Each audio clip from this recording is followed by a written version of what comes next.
Hey guys, this is Mr. Grice for Algebra 1, Unit 10 Review. Make sure to show all of your steps. Write the final answers on the lines provided. Now, the first portion says that we need to identify the solutions of the following quadratic functions, if any. Now, remember, solution to a quadratic is any time that it touches the x-axis, okay? And remember that this is your y-axis and this is your x-axis. So for the first one, does it touch the x-axis? Yes. Okay. Now where does it touch the x-axis? Well, it touches it where x equals 5. Okay. Now look at 2. Does it touch the x-axis at all? Okay, and remember, here is the x-axis. Well, it doesn't touch it. If it doesn't touch it, that means there's no real solution. And the type of solution that it has is an imaginary, and you'll talk more about that in advanced algebra 2. Okay, now, number 3. Why don't you guys try and pause the video, and see if you can tell me where the 2 solutions are for this problem.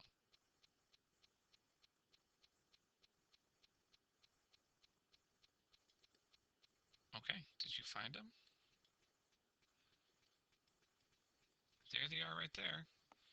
They're at x equals, make sure to count your lines, -6 and, oh, that doesn't even look like a 0. There we go. All right, let's move on down.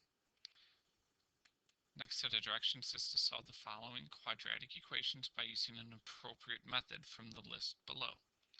When necessary, round the final answer to the nearest hundredth. Okay, that's the second decimal. Write the final answers on the line provided. So the different ways that we can do this is solve by factoring, by inverse or SADMAP, or the quadratic formula.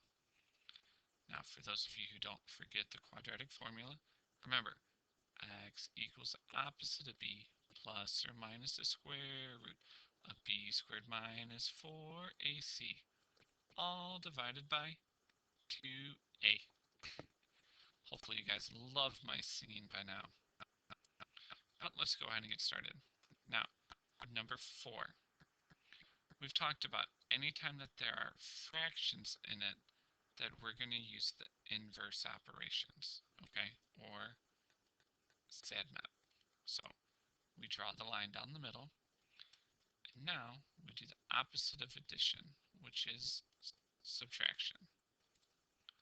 So we're left with -3/4 x squared equaling -36. Okay, now the next thing we have to do to get rid of the fraction is we need to multiply by the inverse. So you have to multiply by a -4/3. Those are going to cancel, and you're left with x squared equaling, what's that equal? Well, let's find out. Okay.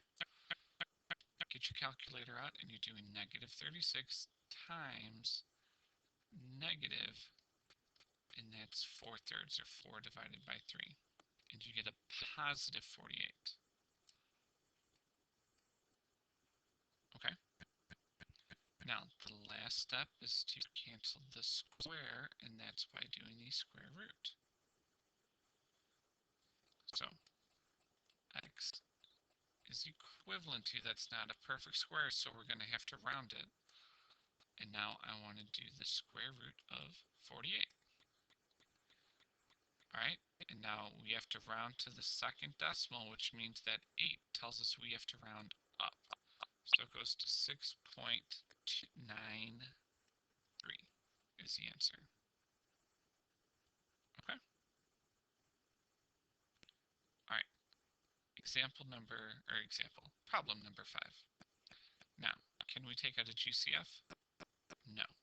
Well, then we need to multiply, and I'm looking for numbers that add up to get to 8, but multiply to get to negative 9. Okay? And if you need to write the factors, there's only 4, 1 and 9, 3 and 3. We get 1 and 9, because negative 1 plus 9 gives me 8, and negative 1 times 9 gives us negative 9. So we're going to split the middle term, and we get x squared minus 1x plus 9x minus 9 equals 0.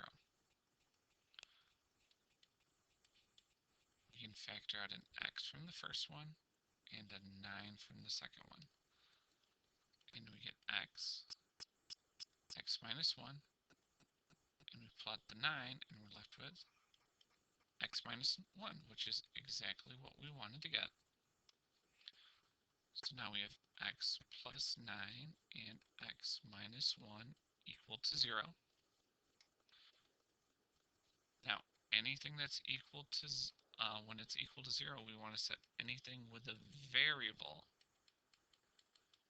equal to 0. And that's where we're going to get our answers of x equals negative 9 and positive 1.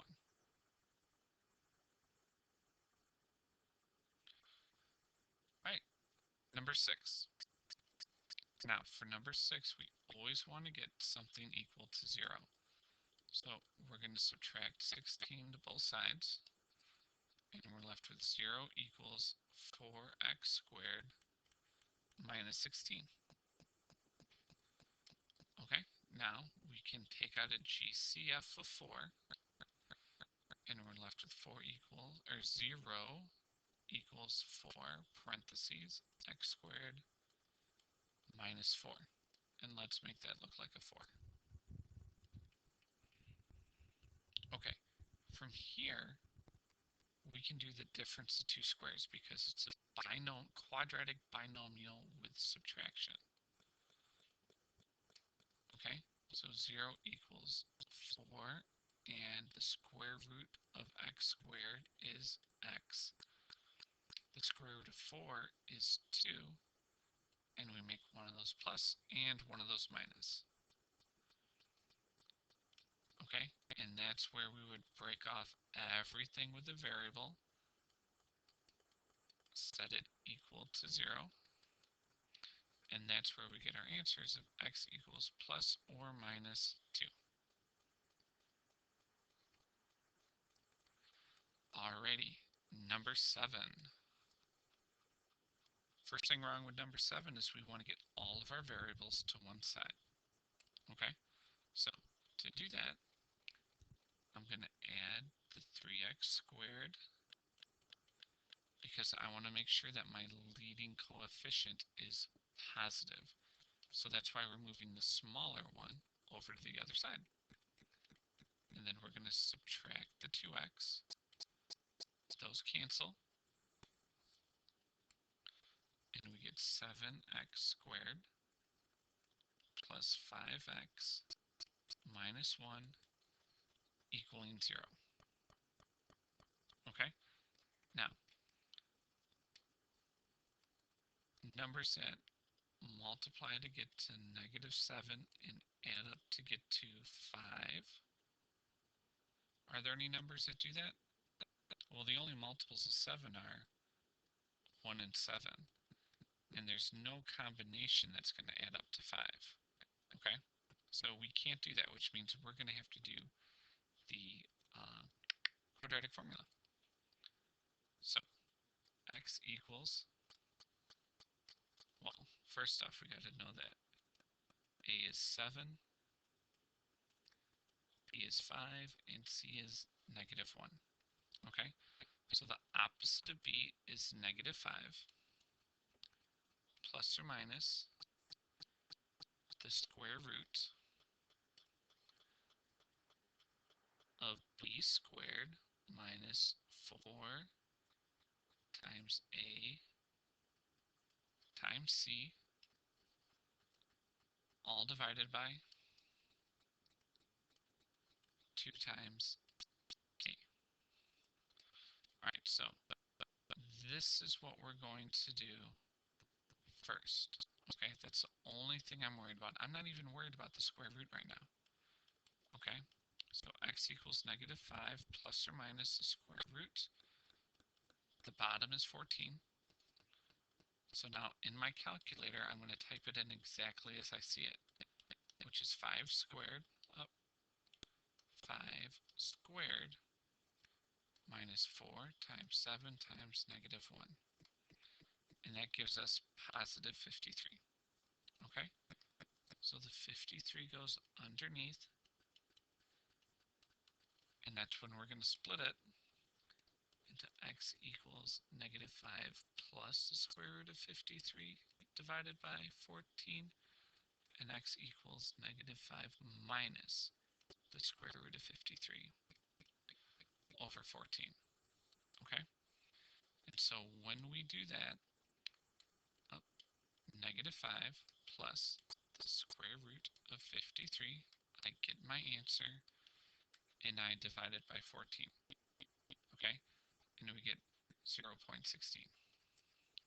So 0.16, because when we round it, that 2 tells us to stay at 16, right? And now the other one, -5 minus the square root of 53, and then divided by 14, and we get -0.8. The 7 tells us to round. So -0.88. So the last thing I have to do is to write my answers on the line. There we go. All right. Number 8 is saying, what is the vertex of the following function? Now, the key thing to remember out of vertex is a point. So we need two things. First, we use the formula, the opposite of b over 2a. And a equals -3, b equals 12, and c equals 5. So x equals the opposite of b, which is going to be -12, and that's 2 times a, and a is -3. So we get -12 times -3, or divided by 2 times -3, and that's going to give us +2. Okay, so we know that our first point is 2. Now, to get the rest of it is we're going to plug it in. You get -3, and you're plugging in the 2 there, plus 12 times 2 plus 5. So all I did was take that 2 and plugged it into my equation. Okay? And now, if you want to find out what it is, I'm going to type this in exactly as I see it. Plus 5. I get my answer of 17. Okay? Now, if you don't have a calculator and you want to do an order of operations, 2 squared right here, 2 squared is 4. And 4 times -3 is -12. -12 plus 12 times 2 is 24, plus 5. When you do all of that together, you get 17. Okay. Now, for number 9, what is the axis of symmetry of the following equation? So remember that the axis of symmetry is an x equals. Okay, so I know that this is going to be x equals something. I just got to find out what x is. Well, to find out what x is, we're going to do x equals the opposite of b over 2a. All right, so we know that a is -4, b is -8, and c is 7. So x equals, so the opposite of b, if b is -8, the opposite of that would be +8. times -4. So that's 8 over 2 times -4 is -8, which is -1. Okay, so x equals -1. Now, does the graph y equals -2x squared plus 9x open up or open down? All right, let's take a look. Oh, mine printed funny. Okay, so key thing to know right here is that it's negative. Okay, if it's a negative graph, this is what it looks like. So, is that opening up or opening down? Well, that, my friends, is opening down. Okay, and now the next one, I'm going to continue talking about it up here, but does the graph -2x squared plus 9x have a minimum or a maximum? Well, that is up by the vertex, okay? And if the vertex is all the way up at the top like that, that's going to be a maximum because it's the very top of your graph, okay? So that is a maximum, okay? So just remember, if it opens up or down, that depends on the quadratic term. So you got to look for that quadratic term and it's going to tell you what to do, okay? And if it's a maximum or a minimum,